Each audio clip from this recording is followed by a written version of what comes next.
Saudações, caros lupinos. Hoje vou lhes falar sobre São Cristóvão e o mistério de sua história. A maioria dos devotos conhecem apenas essa versão de São Cristóvão. Então, lhes trago agora a lenda oculta de sua história. Em inúmeras gravuras sobre São Cristóvão, e são muitas mesmo, e que até possuem datas bem variadas, ele não é retratado como sendo um ser humano, mas sim como sendo um ser da raça sinocéfalo. Para quem não sabe o que é um sinocéfalo, sinocéfalo é uma antiga e lendária raça de seres que possuía o corpo de homem, mas a cabeça era como a de um cão. Na era medieval, viajantes e soldados que ousaram se aventurar pelas bordas do mapa-mundi desconhecido descrevem encontros com criaturas que para eles eram monstruosas. O naturalista romano Plínio o Velho publicou entre os anos 77 e 79 d.C. 37 livros, criados a partir de 20.000 fatos, extraídos de 2.000 volumes clássicos. Os livros incluíam ilustrações e descrições de muitas destas raças encontradas, e claro que entre elas estava a do povo sinocéfalo. De acordo com Plínio, os sinocéfalos viviam nas montanhas da Índia. Era um povo primitivo que vivia em grupo e latia para se comunicar. Essa era a linguagem deles. Suas moradas eram em cavernas e se vestiam com as peles de animais. Eles caçavam com muito êxito e utilizavam artefatos como arcos, bastão, dardos e até mesmo espadas. Esta é uma relíquia, uma estatueta de sinocéfalo esculpida em madeira. Ela data do século XIX.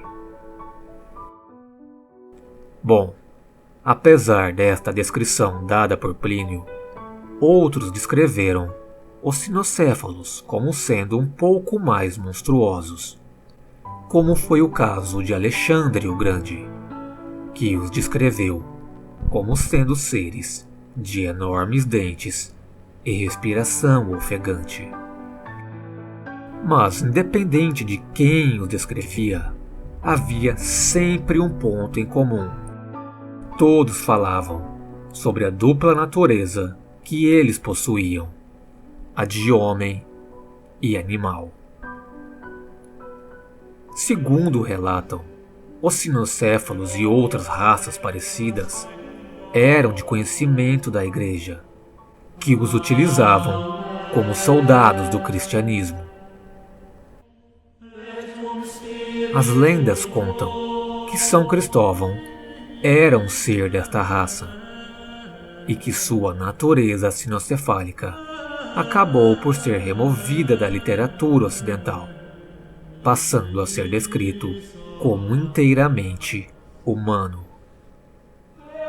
Porém, muitas referências a São Cristóvão ser um sinocéfalo pode ser encontrada na Irlanda e nas regiões que não tiveram influência celta.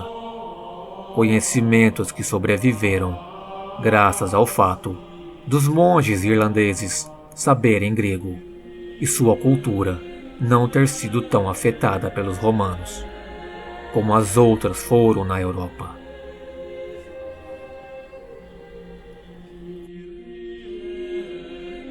Aqui podemos observar este afresco retratando São Cristóvão como um sinocéfalo.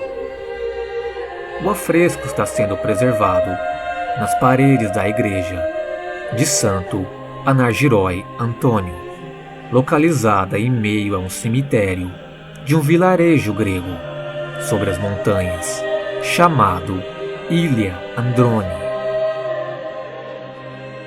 Existem algumas curiosidades a serem vistas neste afresco. Podemos claramente observar que todos os santos nele foram retratados de frente, com exceção de São Cristóvão, que está retratado de perfil. Nota-se também que em sua mão direita ele segura uma cruz, indicando o seu martírio de sacrifício. Ele está trajando roupas militares e clamídia vermelha em seu ombro. De acordo com os arqueólogos, esta relíquia data do século XVIII. Aqui podemos ver outra pintura retratando São Cristóvão como um cinocéfalo. Esta arte está no monastério de Givry e novamente é mostrado São Cristóvão com roupa de guerreiro, e até uma lança está ali junto a ele.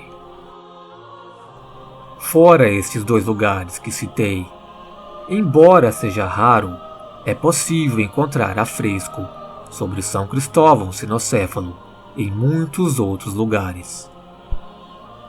Pois, como bem sabemos, com o passar dos séculos, os escritos e gravuras mencionavam cada vez menos da natureza cinocefálica de São Cristóvão.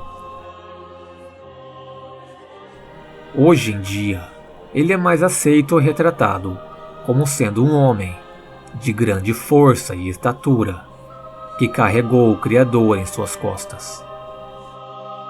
Convenhamos que muitas coisas ao longo dos séculos já foram ocultadas e até alteradas para não causar tanto espanto nas pessoas.